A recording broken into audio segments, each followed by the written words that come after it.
Sobat 7, ketemu dengan saya Stewie Rafael di Masak Asik. Nah, kali ini saya akan masak steak. Oke, first thing first, hal pertama yang harus kita lakukan saat masak steak adalah jangan terintimidasi. Oke, steak itu sederhana. Keep in mind, steak is simple. Oke, jadi di sini yang kalian butuhkan hanyalah daging sapi dan ini bagiannya adalah strip loin. Ya, bedanya sama sirloin apa sih? Kalau misalnya kita lihat nih, misalnya saya jadi sapi ya, ini. Nah, sirloin itu biasanya bagian punggung tapi bagian belakang, ya, dekat sama ekor. Nah, kalau strip loin itu agak di depan. Nah, strip loin ini merupakan daging yang lebih premium daripada sirloin. Dia lebih lembut dan dia lebih tasty. Jadi rasanya itu lebih lengkap gitu ya. Nah, sama kayak sirloin, strip loin juga punya lapisan lemak, di mana lapisan lemak ini sebenarnya nggak bikin kita gemuk, tapi justru lapisan lemak ini bisa tambahin rasa di daging steaknya. Itulah kenapa sirloin atau strip loin merupakan daging yang favorit dikonsumsi di satu dunia. Oke, nah steak ini biasanya merupakan satu komplit menu yang dihidangkan. Jadi di situ ada protein, ada karbohidrat, ada vitamin dan mineralnya. So untuk makanan atau sajian sampingannya itu kita akan membuat juga nanti mashed potato. Ini merupakan basic dari orang kalau makan steak. Walaupun sebenarnya suka-suka kalian sih, kalian bisa hidangin steak pakai french fries misalnya ya, atau potato wedges oke juga. Tapi di sini yang paling basic itu adalah mashed potato. Caranya nanti mudah banget juga bikinnya ya, karena di sini cuma butuh kentang yang udah dikukus, minyak sedikit, bawang putih dan juga kita pakai krim. Krim ini bisa diganti sama susu juga ya. Steak itu pasti disajikan sama saus. Sausnya ini juga saya bikin yang super simple. Dan saya akan membuat untuk steak kita yang sekarang adalah saus black pepper atau saus lada hitam. Bahan-bahannya juga gampang sekali. Di sini kalian siapin aja ada bawang putih, nanti kita akan chop atau cincang halus. Lalu ada juga onion atau bawang bombay ya. Dan di sini ada tepung terigu dan butter atau mentega. Ini merupakan pengental. Kalau biasa Asia itu menggunakan tepung maizena, tapi kalau di Eropa itu menggunakannya dua bahan ini, tepung terigu dan juga mentega. Ini 1:1. Kalau misalnya kita pakai 1 sendok makan tepung terigu, kita pakai 1 sendok makan mentega. Dan ditambah lagi sama kaldu ayam bisa kalian pakai ya. Dan kita juga akan menambahkan cita rasanya supaya lebih lengkap lagi dengan menggunakan asam dari saus tomat. Dan untuk pelengkapnya vitamin dan mineral kita bisa sajikan steak ini dengan salad. Saladnya kebetulan di sini saya dapat di swalayan itu namanya mesclun salad. Mesclun salad ini merupakan gabungan atau kombinasi dari beberapa daun-daunan seperti ada di sini ada lettuce, ada juga mizuna ya, dan beberapa jenis lettuce yang lain. Nah, di sini nanti saladnya akan kita dressing. Dressing itu ibaratnya kayak saus untuk salad gitu lah. Nah, basicnya dressing itu menggunakan ada sedikit minyak ya, biasa pakai olive oil, wanginya biar asik tuh, biar sehat gitu ya.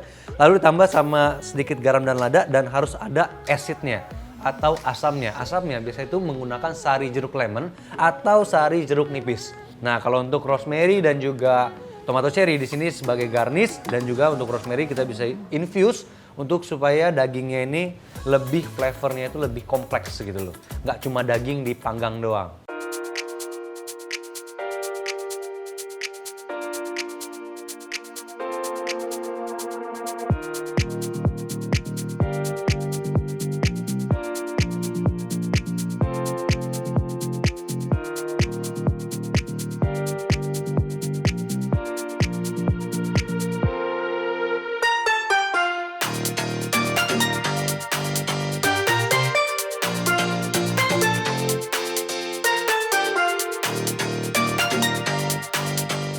Untuk memasak steak, pertama kita harus benar-benar pastikan steaknya ini di suhu ruangan, oke?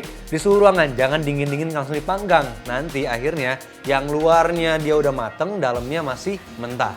Dan satu bahan yang paling penting supaya rasa steaknya itu keluar semua, ya, adalah dengan cara dry brine.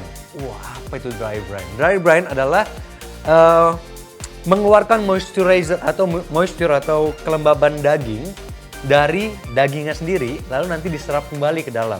Cara ngeluarinnya dan juga cara menginfus rasanya adalah dengan menambahkan sedikit garam. Ya. Ini akan benar-benar membuat hidangan daging kalian jadi beda banget. Nggak pakai modal yang banyak ya, cuma garam sejumput ya, tambah sama lada hitam sedikit. Dan kita juga harus pastikan dagingnya kering, jangan terlalu basah ya, karena kalau misalnya terlalu basah, biasa nanti dia nggak jadi kepanggang, jadinya kerebus. Betul. Oke, kita balik, tambah lagi sama sedikit garam, tambah sama lada hitam. Dan biarkan dulu, sekitar 30 menit sampai sejam, terserah kalian ya, atau misalnya kalian mau buru-buru 15 menit, 10 menit, 15 menit, it's okay ya. Tapi di situ ada moisture yang keluar karena garam itu sifatnya mengeluarkan moisture dari daging. Lalu saat dia keluar sedikit kayak basah gitu di atasnya, dia akan nyerap kembali ke dalam serat-serat dagingnya, membawa rasa dari garamnya. Jadi sampai dalam daging itu jadi gurih. Hal pertama untuk memasak steak ini pasti kita akan membuat sausnya terlebih dahulu. Dan kita akan melting 1 sendok makan butter atau mentega ke dalam panci. Kalau nggak punya butter, pakai margarin, oke, nggak masalah. Dan kita tambahkan juga sama tepung terigu, sama juga 1:1, oke? Dan kita akan panaskan. Habis itu kita nyalain aja kompornya. Nanti butter ini akan melted, ya. Terus akan tercombine dengan tepungnya dan jadi itu kayak pasir-pasir gitu. Kita aduk aja menggunakan spatula seperti ini. Atau kalian juga misalnya punya kayak balon whisk, itu juga sangat baik untuk haluskan saus ya. Kita akan terus panaskan sampai warnanya itu agak sedikit coklat. Ya, pakai apinya kecil aja. Selama kita memasak roux-nya, ini kita akan mencincang bawang putih. Di sini karena kita pakai sekitar ya cuma sekitar 150 ml, kita pakai 1 siung bawang putih, oke? Ini kita memarkan, terus kita potong kasar.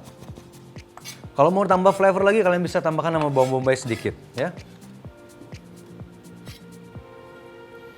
Sedikit ya bawang bombay sekitar 1/8-nya ini ya. Ini kita bisa potong dulu. Habis itu kita akan iris tipis. Dan kita akan masukkan ke dalam tumisan dari butter dan juga tepung terigunya. Nah, di sini onion dan garlic atau bawang bombay dan juga bawang putih itu butuh waktu untuk develop rasanya, untuk mengembangkan rasanya dan aromanya. Jadi kita kasih mereka waktu, kita campurin semuanya supaya tercoating sama butter dan juga tepung terigu biar dia wangi ya. Selain wangi saat kena panas, bawang bombay perlahan-lahan akan melepaskan rasa umaminya sehingga membuat saus kita itu nggak campa ya. Lebih gurih, lebih full flavor, dan it's really good. Kita tahu bahwa lada hitam, saya biasa itu kalau nyetok lada hitam itu bukan yang halus. Karena kalau yang halus saat kita buka dari tempatnya, dia akan cepat apek. Jadi lebih baik kalian membelinya itu whole black pepper yang bulat-bulat ya. Nah, itu bisa kalian hancurkan di ulekan boleh, atau misalnya mau pakai pepper crusher, tau kan yang kayak chef itu juga oke. Bisa diatur ke kasarannya. Nah, di sini saya pakai lada hitam yang kasar ya. Kita akan kasih sebanyak kurang lebih sekitar 2 sendok teh. Nah, lada ini kenapa kita kasih pertama? Karena lada itu akan keluar aromanya saat terkena panas. Jadi ini inget banget, ini kunci banget ya. Kalau misalnya kita bikin sup-supan apalagi, itu kadang-kadang kita sering berakhir dengan kebanyakan lada. Karena itu kita ngasihnya saat misalnya kuahnya tidak atau belum mendidih. Nah, ini lihat udah agak coklat dan wanginya udah develop banget. Nah, sekarang kita kasih tomato kecap atau saus tomat ke dalamnya. Sebanyak kurang lebih 1,5 sendok teh atau 1 sendok makan boleh ya. Saus tomat, ini kenapa sih kita nggak kasih kaldu dulu? Saus tomat juga akan bereaksi saat kena panas, dia akan rasanya itu lebih manis dan juga lebih wangi. Nah, setelah seperti ini, udah menggumpal seperti ini nih, dan aromanya juga udah campur, udah ngeblend, ini kita akan tambahkan sama sedikit-sedikit dari kaldu ayamnya. Sambil diaduk, nanti dia akan mengental dengan sendirinya. Ya. Sedikit-sedikit dulu, biarin mereka larut. Mereka kan juga butuh waktu ya, kenal satu sama lain, ngobrol. Saat udah tercampur rata, kita tambahin lagi sedikit. Dan kita akan terus aduk, nanti kelihatannya agak cair. Tapi sebenarnya nanti saat mendidih, tepungnya akan bereaksi untuk mengentalkan sausnya. Untuk airnya ini kita pakai kurang lebih sekitar 150-200 ml ya. Dan kita butuh memang agak lebih sedikit, supaya nanti kita saat simmer, itu beberapa bagian air itu akan menguap. Ya. Jadi nanti dia akan reduce sedikit. Itu yang membuat rasanya terkonsentrasi semuanya ke dalam sausnya. Oke, di sini Sobat 7 bisa dilihat bahwa sausnya sudah mulai mengental. Lihat kekentalan juga pas. Dan kita bisa matikan api. Kelihatan tuh bubble-nya seperti itu. Dan kita bisa seasoning sama garam dan gula pasir. Kita nggak perlu lagi kasih kaldu. Tapi kalau kalian mau kasih kaldu, misalnya kaldu jamur juga nggak masalah ya. Nah, di sini kita bisa kasih garam. Terus kita kasih gula. Jadi dia nanti rasanya balance ya. Oke, di sini kita akan cek kekentalannya. Kekentalan cara ceknya gimana sih? Nih cara ceknya seperti ini. Kita ambil sendok. Di punggung sendok ini akan terlihat kekentalannya apakah udah bener apa belum. Saat kita kasih garis, misalnya gini. Saat, berarti udah matang ini, oke? Tapi kalau mereka masih gabung lagi jadi satu, itu masih manja ibaratnya ya. Belum mandiri. Nah, di sini kita biarin aja, kita diamkan dan belum selesai nih Sobat 7. Nanti kita akan manggang daging. Daging itu dia ada jusnya atau sarinya itu yang netes ke pannya, ke grill pannya. Nah, saus yang netes ke grill pannya itu jangan dibuang. Itu benar-benar full of flavor dari daging itu sendiri. Ya, semakin bagus dagingnya, flavor jusnya itu akan semakin lezat. Nanti akan kita tambahkan ke dalam saus. Dan kita akan memanggang dagingnya, daging sticknya. Untuk mashed potato gimana? Mashed potato di sini saya udah siapin dulu sebenarnya. Nah, ini kentangnya sudah saya potong kotak-kotak seperti ini dan dikukus. Kenapa dikukus? Supaya nggak terlalu banyak kandungan air di dalam kentang, sehingga nanti membuat mashed potato kita jadi kayak lem. Ya, it's not good. Jadi lebih baik dikukus selama kurang lebih 15 menit aja. Lupain sebentar soal kentang, kita akan beralih fokus ke dagingnya. First, kita pakai ini namanya cast iron. Panaskan, cara melihatnya kapan sih kita menaruh dagingnya adalah saat kita kasih dengan minyak sedikit. Dikit aja, nggak usah terlalu banyak. Kita nambah. Habis itu kita akan ratakan, bisa pakai brush. Sampai semua grillnya ini kena supaya dagingnya juga nggak lengket. Nah, di sini ada 1,5 cm ketebalan daging ya. Kita akan membuat daging ini paling bagus itu adalah kematangannya medium atau dalamnya itu masih agak merah, tapi itu matang sebenarnya. Yang merah itu dia punya jusnya atau proteinnya itu belum terlalu pecah sehingga kelihatannya masih agak merah. Dan itu bukan darah, itu protein. Oke? Kita akan memanggangnya. Kalau misalnya 1,5 cm seperti ini, itu setiap sisi hanya sekitar 30 detik atau 40 detik. Tapi kalau kalian maunya well done, nggak suka yang matang-matang, nggak suka yang setengah matang ya, kalian juga bisa well done-in. Untuk well done seperti ini supaya nggak kering juga dagingnya ya, itu kalian bisa panggang masing-masing sisi kurang lebih 2,5 menit. Satu hal lagi, sebelum kalian masukkan daging ya, ini kalian bisa potong-potong sedikit supaya nanti nggak mengkerut ya. Potong, tak. Kita taruh pelan-pelan aja, jangan dibanting, kasihan. Oke, 30 detik. Siapin juga capitan, jangan lupa.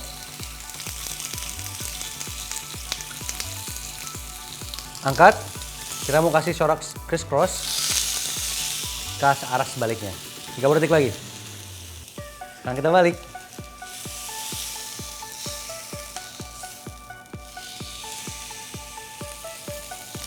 Balik ke arah sebaliknya.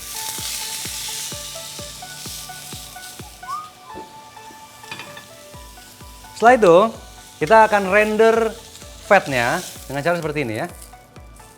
Ini sekitar ya 20 detik sambil ditekan. Dan kita akan istirahatkan dagingnya. Oke, jadi jangan push too much ya. Kasihan, dagingnya juga butuh istirahat. Nah, kenapa kita harus istirahatin daging? Jadi daging ini saat kena panas, dia ototnya itu tegang. Strict gitu kan.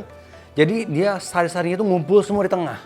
Nah, saat dia istirahat, dia akan mulai lemas lagi tuh serat-seratnya ya. Lemas lagi sehingga distribusi jusnya itu mulai merata lagi ke seluruh bagian daging sampai ujung-ujungnya. Kalau panas kayak gini kita belah, itu jusnya akan langsung kayak jatuh semua ke tengah. Dan itu akan waste banget ya. Rasanya hilang bro. Nah di sini kita kan masih punya ya, pan yang panas. Kita akan tambahkan sedikit flavor dari rosemary. Ini jusnya ini kita akan kasih sedikit rosemary. Taruh aja seperti itu. Dia akan infuse rasanya. Oke. Sedikit. Nah, dan sarinya ini yang tercampur sama minyak itu kita bisa campurkan ke dalam saus. Oke. Ini kita aduk. Terus rosemary kita singkirin. Kita ambil rosemary. Taruh di daging juga nggak apa-apa, ya, biar wangi. Oke, nah di sini kita aduk sama tadi sari dari dagingnya dan kita singkirkan. Ini flavorful, nice. Oke, kita beralih ke kentang dan kita menggunakan potato masher. Ini paling praktis untuk membuat mashed potato. Buka, terus kita isi sampai penuh juga nggak masalah, biar cepet. Oke, udah habis itu tekan. Ini enteng banget kok, seperti ini. Jadi kalian bisa press aja menggunakan tangan, ya, tangan. Dan dia teksturnya lumayan halus, tapi tidak terlalu halus seperti menggunakan saringan. But it's okay, itu akan membuat mashed potato kita jadi lebih bertekstur. Rasanya itu kayak lebih dewasa, gitu. Nah di sini di panci kita, sekarang kita akan panaskan sedikit minyak, bisa pakai butter juga. Dan kita akan menambahkan cincangan bawang putih ke dalam oilnya atau ke dalam minyaknya.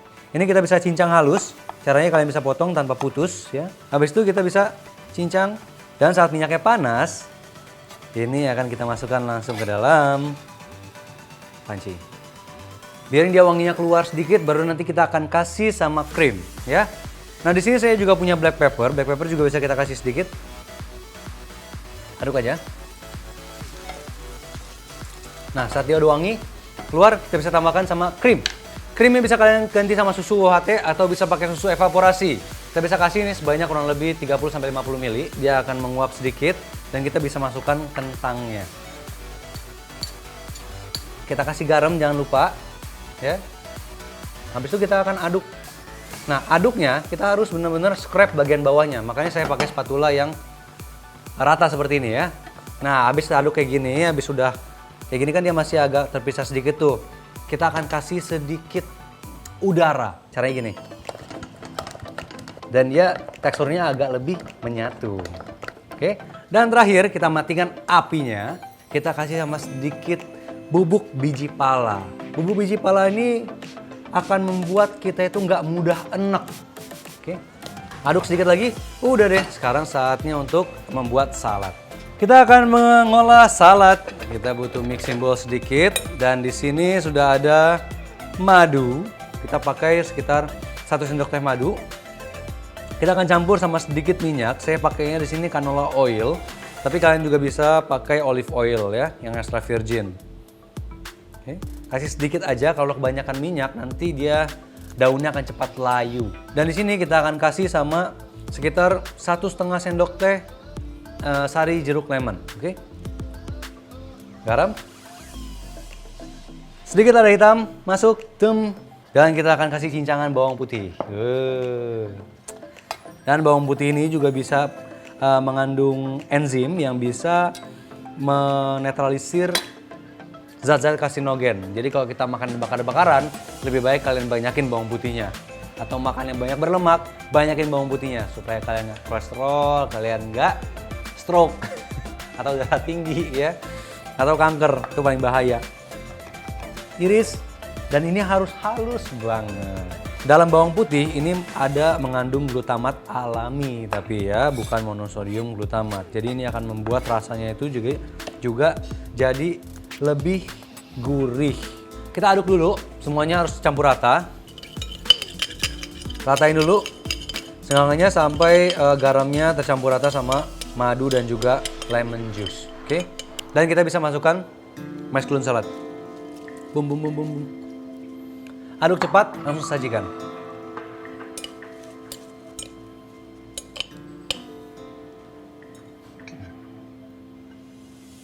Oke. Mashed potato. Satu porsi sekitar 100-150 gram. Kalian bisa letakkan di sini, agak di tengah sedikit. Steak.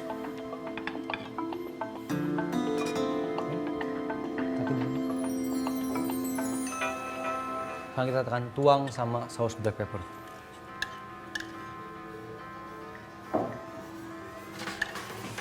Kalian bisa tambahkan sama warna sedikit ya dari tomato cherry ya.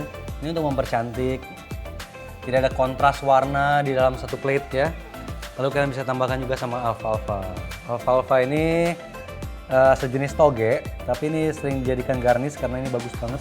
Bisa kalian tambahkan juga buat ini aja accent dikit.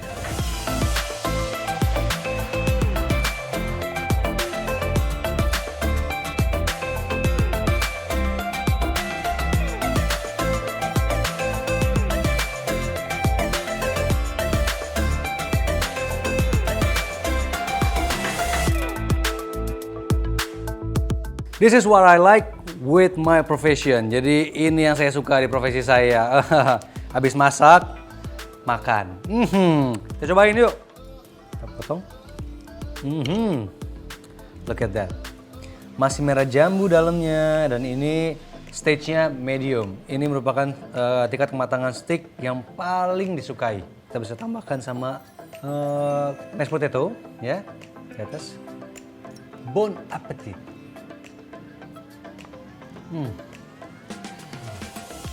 Wow, sempurna, perfecto, nice.